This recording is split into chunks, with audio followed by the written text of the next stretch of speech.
ప్రియమైన వెలిగింపు శ్రోతలకు యేసు ప్రభు నామములో శుభాలు తెలియజేసుకుంటూ ప్రార్థన చేసుకుని నేటి పాఠ్యాంశంలోకి వెళ్దాం. మమ్మల్ని మికిలిగా ప్రేమించిన మా ప్రియ పరలోకపు తండ్రి, మీ ఘనమైన శ్రేష్టమైన అత్యున్నతమైన నామానికి వందనాలు చెల్లిస్తా ఉన్నాను ప్రభా. మరొకసారి మీ మాటలు వినడానికి మీరు ఇచ్చిన సమయం కొరకే నీకు వందనాలు. ఇది నన్ను కూడా ప్రభా మీరు మాతో మాట్లాడుతూ రమ్మని, మా జీవితాలని స్థిరపరిచి భద్రపరచమని, బలపరచమని మీ కృప కలిగిన హస్తాలకి మమ్మల్ని అప్పగించుకుంటూ యేసు ప్రభు నామంలో అడిగి వేడుకుని ప్రార్థిస్తున్నాం తండ్రి, ఆమేన్. ప్రియ శ్రోతలు, ఈ వారం మనం ఆలోచించబోతా ఉన్న అంశం 42వ దావీదు కీర్తన 3వ వచనం చదువుకుందాం. నీ దేవుడు ఏమాయనని వారు నిత్యము నాతో అనుచుండగా, రాత్రింబగళ్ళు నా కన్నీళ్లు నాకు అన్నపానములాయను. My tears have been my food day and night, while they say to me continually, where is your God. ప్రతి వ్యక్తి జీవితంలో ఏదో ఒక సమయాన ఈ ప్రశ్న ఉద్భవించడం సహజంగా జరుగుతూ ఉంటుంది. సమస్యలు చుట్టుముట్టినప్పుడు మనకి మనం వేసుకునే ప్రశ్న కానీ, ఇతరులు మనతో అనే మాట కానీ, దేవుడు ఏం చేస్తున్నాడు అని ఈ మాట అలా మనసులో పెట్టుకోండి. మనం కొద్దిసేపు దీన్ని ధ్యానం చేద్దాం. ఒక మనిషి యొక్క ఫీలింగ్స్ అనేవి లేదా ఆలోచనలు అనేవి వారు దేన్ని చూస్తూ ఉంటారో అది కారణమవుతుంది. ఉదాహరణకి, మీ దగ్గర గార్డెన్ ఉందనుకోండి. ఆ గార్డెన్లో మొక్కలున్నాయి. ఒక 10 మొక్కలుంటే ఒక మొక్క ఎండిపోయింది, మిగిలిన 9 పచ్చగా ఉన్నాయనుకోండి. మీ దృష్టి గనక ఆ ఎండిపోయిన దాని మీద ఉంటే మీరు ఆలోచించే విధానం ఒకలా ఉంటుంది. 9 మీద ఉంటే మీరు స్పందించే విధానం కూడా ఉంటుంది. ఒకవేళ ఎండిపోయిన మొక్క మీదే మన దృష్టి పడింది అనుకోండి, అది ఎందుకు ఎండిపోయింది, ఎలా ఎండిపోయింది, ఎండిపోవడం కారణం ఏంటి, అయ్యో ఎంత ఇష్టపడి కొనుక్కున్నాను, ఇలా ఆలోచనల పరంపర మనల్ని పరిగెత్తిస్తూ ఉంటుంది. అదే సమయంలో చుట్టూ ఉన్న ఈ 9 చెట్లు మనకు గుర్తుకు రావు. అందుకనే మనం ఆలోచించాల్సిన విషయం, how you feel depends on where you look. నువ్వు ఎలా ఫీల్ అవుతావు అనేది ఎక్కడ చూస్తున్నావు అనే దాన్ని బట్టి ఆధారపడి ఉంటుంది. ఈ మాట మీకు అర్థమైంది కాదు? ఎలా ఫీల్ అవుతున్నావు అనేది ఎక్కడ చూస్తున్నావు అనే దాన్ని బట్టి ఆధారపడి ఉంటుంది. ఈయనేమంటున్నారు, నీ దేవుడు ఏమాయనని వారు నిత్యము నాతో అనుచుండగా, రాత్రింబగళ్ళు నా కన్నీళ్లు నాకు అన్నపానములాయను అని మాట. ఈయన అనుకోవడం కాదు, వారంటున్నారు కాబట్టి ఈయన ఏడుస్తూ ఉన్నాడు. అయితే 43వ కీర్తనలో ఏముంటుందండి అంటే,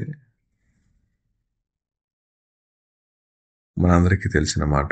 43వ కీర్తన 3వ వచనం, నీ వెలుగును నీ సత్యమును బయలుదేర చేయుము, అవి నాకు త్రోవ చూపును, అవి నీ పరిశుద్ధ పర్వతమునకును నీ నివాసమున తోడుకుని వచ్చును. అప్పుడు నేను దేవుని బలిపీఠమునొద్దకు, నాకు ఆనంద సంతోషములు కలుగచేయు దేవుని వద్దకు చేరుదును. దేవా నా దేవ, సితారా వాయించుచు నీకు కృతజ్ఞతాస్తుతులు చెల్లించేదను అనే మాట. 5వ వచనం కూడా చదువుదాం. నా ప్రాణమా, నీవేళ కురింగి ఉన్నావు, నాలో నీవేళ తొందరపడుచున్నావు.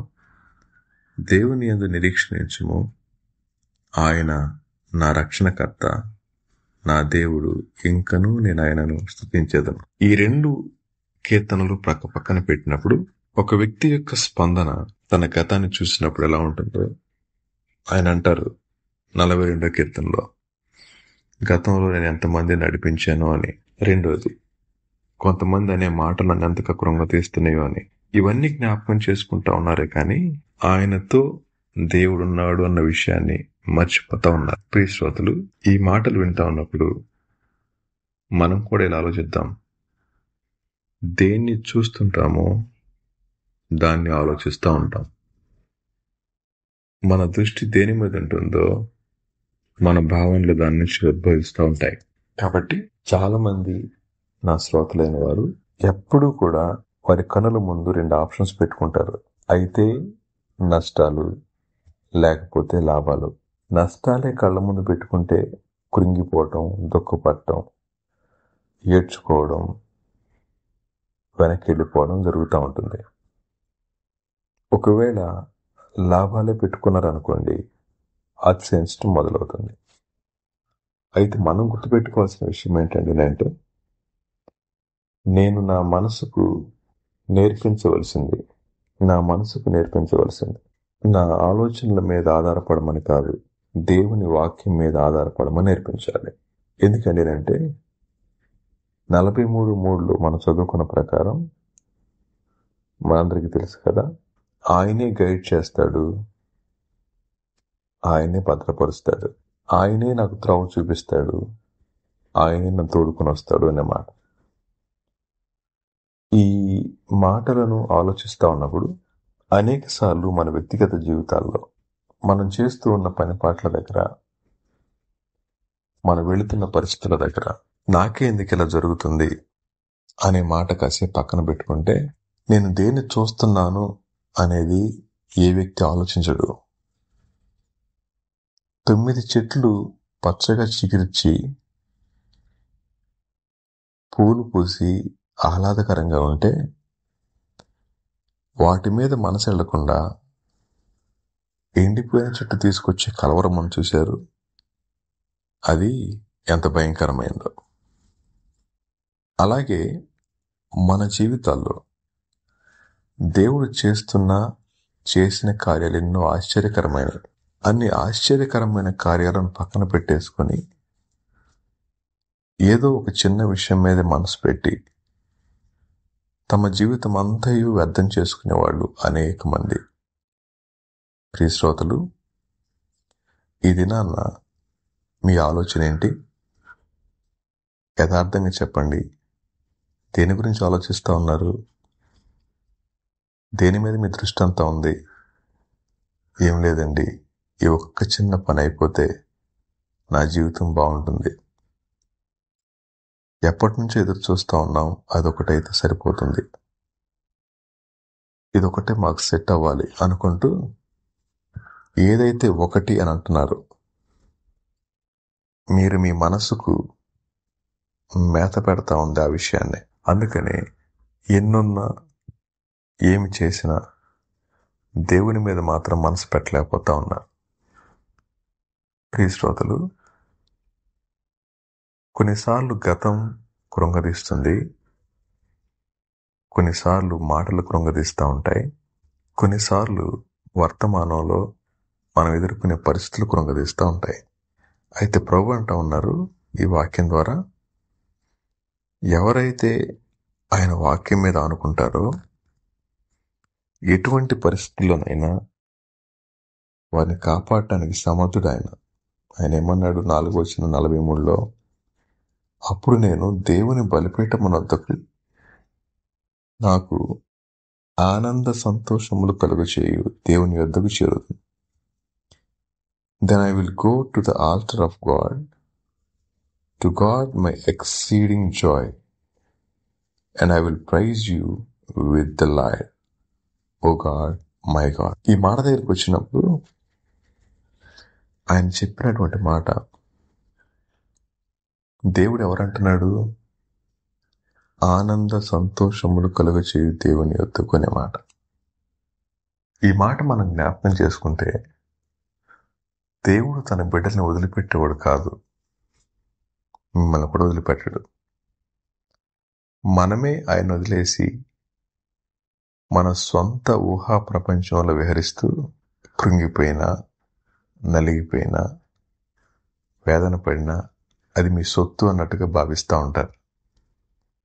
ప్రియ శ్రోత, ఆనంద సంతోషాలు కలిగిస్తారు అనంటే ఎల్లప్పుడూ అన్ని మొక్కలు పచ్చగా ఉంటాయని కాదు. అలాంటి పరిస్థితుల్లో కూడా వాడిపోయిన మొక్క కంటే 9 మొక్కలను చూసి ఆనందపడటం ఎంత గర్వకారణం. ఈ దినాన్న నా ప్రియ శ్రోతలైన వారు ఎవరైతే ఈ మాటలు వింటా ఉన్నారో దయచేసి ఈ మాటలు గుర్తుపెట్టుకోండి. 42వ కీర్తనలో ఆయన అన్నమాట 4వ వచనం, జన సమూహముతో పండుగ చేయుచున్న సమూహముతో నేను వెళ్ళిన సంగతిని సంతోషము కలిగి స్తోత్రములు చెల్లించుచు నేను దేవుని మందిరమునకు వారిని నడిపించిన సంగతిని జ్ఞాపకం చేసుకొనగా నా ప్రాణము నాలో కరిగిపోచున్నది అన్నమాట. ఎందుకంటే ఈయన ఇలా ఏడుస్తూ ఉన్నాడు? ఎందుకు వాళ్ళు అలా అంటున్నారండి అని అంటే ఈయన జ్ఞాపకం చేసుకుంటున్నమాట. These things I remember as I pour out my soul అన్నమాట. ఆ రిమెంబర్ అన్నమాట. ఏం జ్ఞాపకం చేసుకుంటున్నాడు? ఎంతమందిని నడిపించాను, ఎంతమందిని ఇలా చేశాను అన్నమాట. అనేక సార్లు ఈ మాటలు మీరు వినుంటారు. ఎంతమందికి సహాయం చేశామండి, ఎంతమందిని ఆదుకున్నామండి, ఎంతమందిని అడిగిన వారికి ఇచ్చాను, ఈ రోజు నన్ను పట్టించుకునేవారు లేరు. ఇది కదా మన ఆలోచన. ఆ రోజున సహాయం చేసే స్థాయిలో ప్రభు మనల్ని పెట్టారు, సంతోషించండి. ఈ రోజున దేవుడు మనకు కూడా సహాయం చేయగలరు. అయితే మీ దృష్టి మీరు చేసిన సహాయం మీద ఉంది, కానీ అలా చేయడానికి అవకాశం ఇచ్చిన దేవుని మీద లేదు. ఇది కదా మన సమస్య. శ్రోతలు ఈ మాటలు వింటున్నారా? మీరు చేసిన మాట వాస్తవం కాదని ఎవరు మనం. అయితే మీ దృష్టి చేసిన సహాయం మీద ఉంది, కానీ అలా సహాయం చేయడానికి సహాయం చేసిన దేవుని మర్చిపోయారు కదా. ఇది ఈనాటి మనకన్నిటికి గల కారణం. మీకు అర్థమవుతుంది అనుకుంటున్నాను. అలాంటి పరిస్థితుల్లో ఎవరైతే కృంగిపోయి ఉంటారో వారి జీవితాన్ని చూసినప్పుడు ఇతరులు అంటారు, ఏమైపోయిన వీళ్ళ దేవుడు అని. అది ఇంకా దుఃఖం కలిగిస్తూ ఉంటుంది. కొన్నిసార్లు ఓదార్చడానికి వచ్చిన వారు కానీ, కొన్నిసార్లు మన దగ్గరగా చూసిన వారు కానీ, వాళ్ళు అని వెళ్ళిపోయే మాటలు మన దృష్టిని వారి మాటల మీద పెట్టడానికి కారణమవుతుంది. అదే కాదు, ఈయన ఏమంటున్నాడు చూడండి. 42వ కీర్తనలో ఆయన అంటా ఉన్నాడు, మనం కొంచెం కిందకు వద్దాం. 10వ వచనం, నీ దేవుడు ఏమాయనని నా శత్రువులు దినమెల్లా అడుగుచున్నారు, వారు తమ దూషణల చేత నా ఎముకలు విరుచుచున్నారు అనే మాట. వాళ్ళనే మాటలు ఈయన ఎంతగా బాధ పెడతా ఉన్నాయో అనే మాట. ఒకటి, మనం చేసిన పనులు గుర్తొచ్చి బాధ వస్తూ ఉంటుంది. రెండోది, వారనే మాటలను బట్టి మనకు బాధ వస్తూ ఉంటుంది. నేటి సమకాలీన ప్రపంచంలో నాగరికత పెచ్చుగా మారిపోతున్న నేటి దినాల్లో మనిషి ఒంటరివాడయ్యాడు. ఒంటరివాడవడం గల కారణం తను దేన్ని చూస్తూ ఉన్నాడో దాన్ని ఆలోచిస్తూ ఉన్నాడు. ఒకవేళ ఈ మాటలు వింటూ ఉన్నప్పుడు మీరు కూడా ఆలోచించండి, ఈనాటి మీ ఆలోచన వాడిపోయిన 10వ చెట్టు మీద ఉందా, వికసించిన 10 చెట్ల మీద ఉన్నాయా? రెండోది, గతంలో మీరు చేసిన సహాయం మీద, మీరు చేసిన మంచి మీద ఉన్నాయా? అలా సహాయం చేయడానికి, మంచి చేయడానికి సామర్థ్యం ఇచ్చిన దేవుని మీద ఉన్నాయా? దాన్ని బట్టి ఈరోజు మీ జీవితం ఆధారపడి ఉంటుంది. సహాయం చేయడానికి, సహాయం చేసిన దేవుని మీద మనసు పెట్టుకుంటే ఎటువంటి పరిస్థితుల్లోనైనా ధైర్యం తెచ్చుకుంటారు. అందుకని నేనేమంటా ఉన్నాడు 11:42, నా ప్రాణమా నీవేళ కృంగి ఉన్నావు, నాలో నీవేళ తొందరపడుచున్నావు, దేవుని యందు నిరీక్షణించుము, ఆయనే నా రక్షణకర్త, నా దేవుడు, ఇంకా నేను ఆయన స్తుతించేదను అనే మాట. ఆయన మాట్లాడుకుంటున్నమాట. ఎందుకలా కంగారు పడతావు? దేవుని యందు నిరీక్షణించునమ్మా. ప్రియ శ్రోతలు, ఈ మాట మనకిచ్చే ఆదరణ గొప్పది కాదు. మన దేవుడు విడనాడే దేవుడు కాదు. మన దేవుడు ఒంటరిని చేసి వేదనలు హెచ్చించి ఆనందించే దేవుడు కాదు. ఆయన మనతో ఉండి, మనలో ఉండి మనకెల్లప్పుడూ ధైర్యం ఇచ్చే దేవుడు.